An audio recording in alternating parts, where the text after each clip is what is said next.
Alright guys, this video is about the proper settings on how to deal with things like audio and AV1 in Davinci's Resolve from OBS.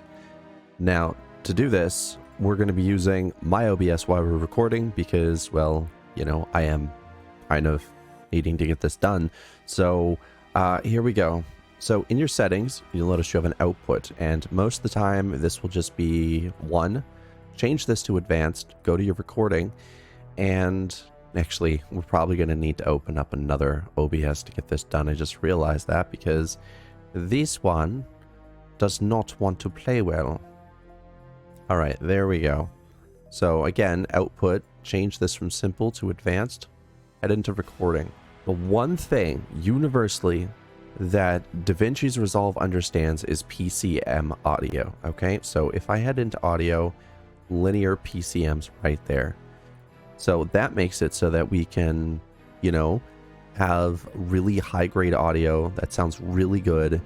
And because AAC just doesn't work, ALAC doesn't work, Opus doesn't work, you can literally just set one of these three. We're on here at the moment because my amp and DAC, I realized, does 32-bit float without a problem. So why not, right?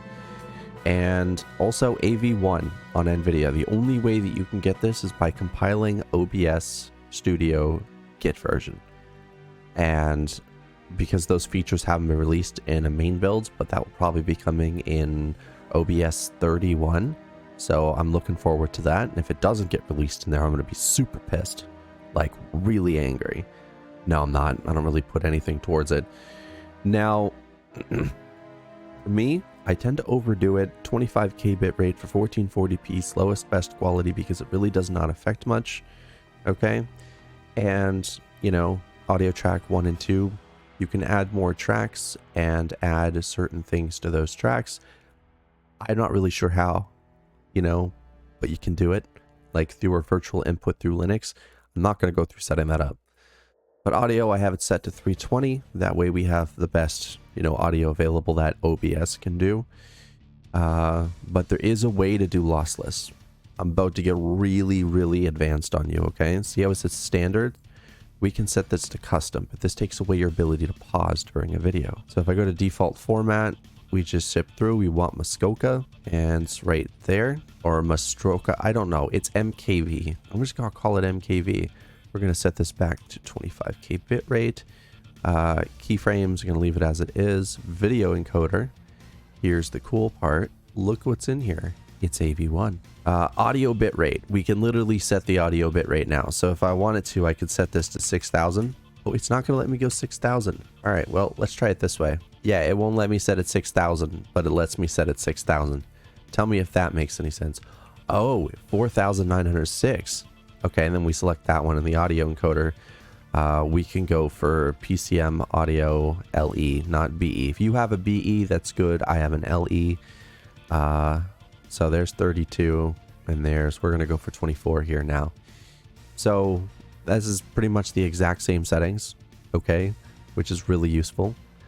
And we can definitely bring this in to OBS, which is really nice. So if I hit apply, and I start recording while we're recording, we're going to open up a few things just like this. We're going to go to cut, edit, open things up again. I'm just drag it in. We're going to delete this whole thing because I already rendered the video out and it's already uploaded for you guys because, you know, I work like that. So here's the clip. As you can see, it goes in. It has audio. Going to open up a few things just like this. We're going to go to cut, edit. Like right there. See? It works. And that's what most important. Like trying to figure this out is really kind of difficult. This only works on the studio version, but I think PCM audio also should work. With all hope in hell on the free version. As for MKV, I think that's also a studio only version thing, but this video is about studio. So I need you to realize that, okay? So there you go, raw 24-bit PCM audio, AV1, 1440p, MKV, it's all there, okay? Now, In a nutshell, this should help you with your workflow on Linux. Honestly, it's been really super great. If I go to deliver and if I go to video, you can see I choose MKV again, AV1, and NVIDIA. NVIDIA just pumps out those frames. It can get this thing rendered almost instantly, where if you use CPU for transcoding or any type of encoding, it's going to take up to 20 minutes or so. No matter what kind of CPU you have, even if it's a blazing fast one, it's not going to be as fast as a GPU.